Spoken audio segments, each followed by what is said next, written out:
What's going on, guys? Welcome back to the channel. So if you guys have been following the channel for a number of years, you know that one of the bigger games that I covered was New World.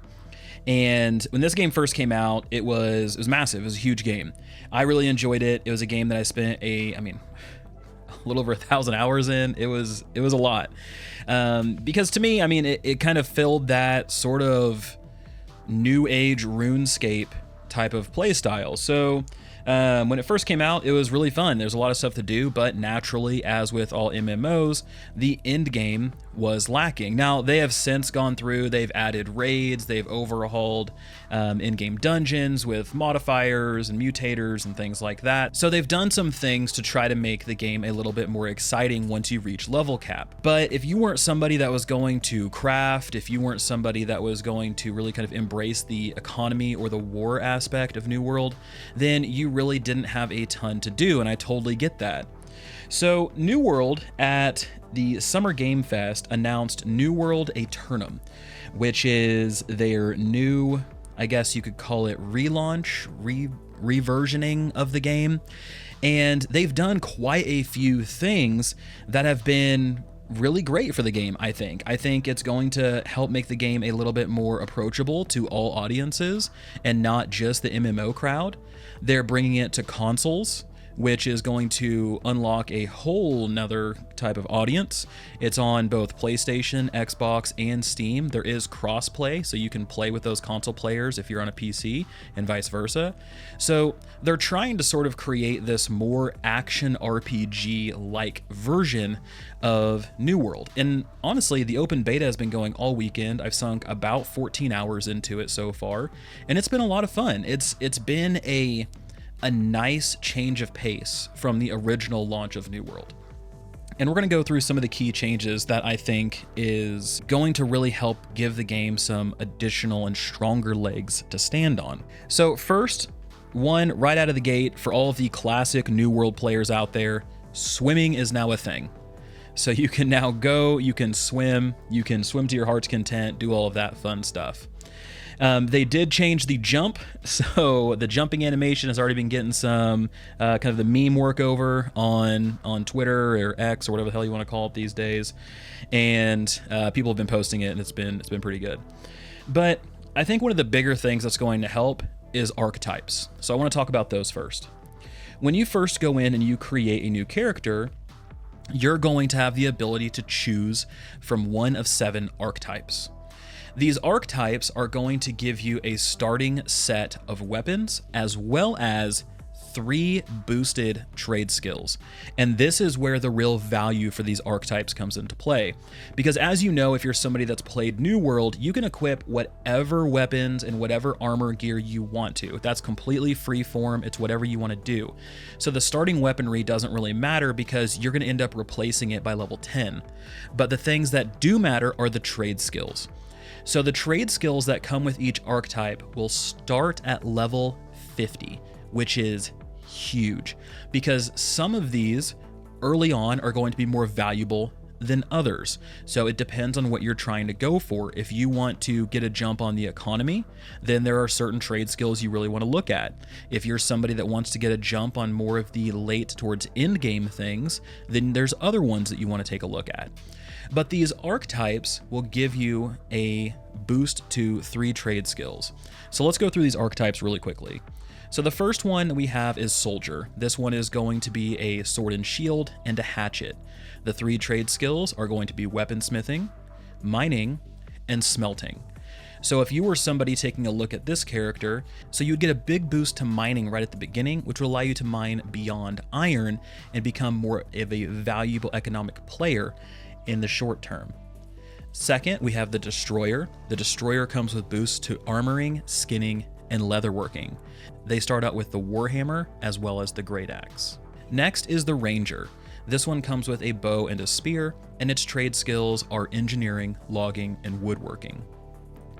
After that, we have the Musketeer, which gives you a rapier as well as a musket. And it comes with armoring, harvesting, and weaving. Then we have the Occultist, which gives you the fire staff, as well as the frost gauntlet, and its trade skills are jewel crafting, mining, and smelting. Next is the Mystic, which gives you the Void Gauntlet as well as the Life Staff. Here, its trade skills are Arcana, Harvesting, and Weaving. And lastly is the Sword Bearer, which gives you a Great Sword and the Blunderbuss, which is great for a Gunblade build, and its trade skills are Cooking, Fishing, and Leatherworking. These archetypes are going to give you a big boost and a big jump into the game to allow you to kind of get into things a little bit more quickly, which I really like. One of the big things that I saw when New World first launched was the initial grind, because some of these gaps in between harvesting abilities, for instance, the gap between being able to cut down young trees and mature trees is fairly large. You have to spend a lot of time basically being a deforestation company in order to get from point A to point B when you can start cutting down mature trees. And then the gap is even larger from mature trees to then ironwood. So you have these big gaps that are going to make the grind a little bit more tedious. However, if you get a nice boost into a trade skill that you really are interested in, then it's going to make the game a little bit more approachable and a little bit easier to manage. So outside of trade skills, the other thing that if you played New World, you're going to have kind of PTSD with are the town boards. So the town projects are something that used to be the primary leveling mechanic for New World. You would go to a town, you would collect all of the town board tasks. These would be things like hunt down 10 turkeys, collect 500 trees or wood, go and craft 20 health potions, and then you would take these and you would go turn them in at the town board, get a bunch of experience, and then you would rinse and repeat until you unlocked the main story quest. Once you unlocked another main story quest, you would do that, and then you would hit a wall where you then needed to go back and level again. It was a very clunky process. It wasn't fun. It wasn't something that was exciting to do, and honestly, it turned away a lot of people, and it made the leveling grind from 1 to max a lot worse than it needed to be. So now there is a full-blown story that goes with New World, and it's going to take you through the game. It's going to hold your hand the entire time. Town boards are there if you want to do them as a supplementary experience, but it's not something that you have to do. So that's a huge change, and I think if you're somebody who quit New World originally because of that, this is a great time to come back and check it out. Next, I want to talk about the combat, because the combat has had a massive overhaul as well as the UI. Combat in New World Aeternum is 100% action RPG oriented. It is no longer MMO, tab targeting, or anything like that, and it wasn't that originally, but this is even more actiony. So if you're somebody who comes from the action RPG genre, whether that's like a Dark Souls, whether that's similar to even like a Neverwinter Online, anything like that, then you're going to have a similar experience where it's going to be down to you to actually line up your shots, use skill shots, things like that. There is some smart cast ability to help with the controllers if you're somebody that isn't exactly great at aiming, but it is much more fast-paced. It is much more actiony and something that's going to be a little more fluid than what we saw in the previous iteration. And the last thing I want to talk about is group content. In the previous version of New World, if you had somebody leave your group, it really was detrimental to your progress. And at times you were not able to finish the dungeon because you either didn't have the DPS, you didn't have the healing, you didn't have the tanking, and it kind of just threw the entire expedition off the rails. In this, it's much more approachable and solo friendly. So if you need to go run a dungeon, you can do so by yourself or with a friend, and you don't have to have a full kitted out party to do those things.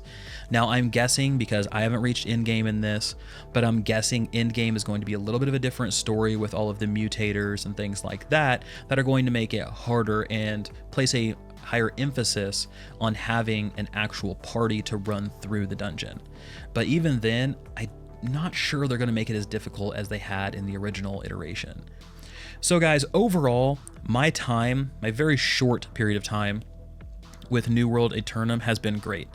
I like all of the changes they're bringing to the game. I feel like it's more approachable. I feel like it's easier to pick up and play. And I feel like both console players and PC players who are either new or old to the game are going to have a really good time with it. There are some things that I think still need to be worked out. There's still some weird movement things. There's still some kind of glitches with some of the graphics. Performance in the towns isn't exactly over the top either. I was struggling a little bit last night when I was playing, but I think where they're heading and where they might be a few weeks after launch are going to be worthwhile. So here's the big question.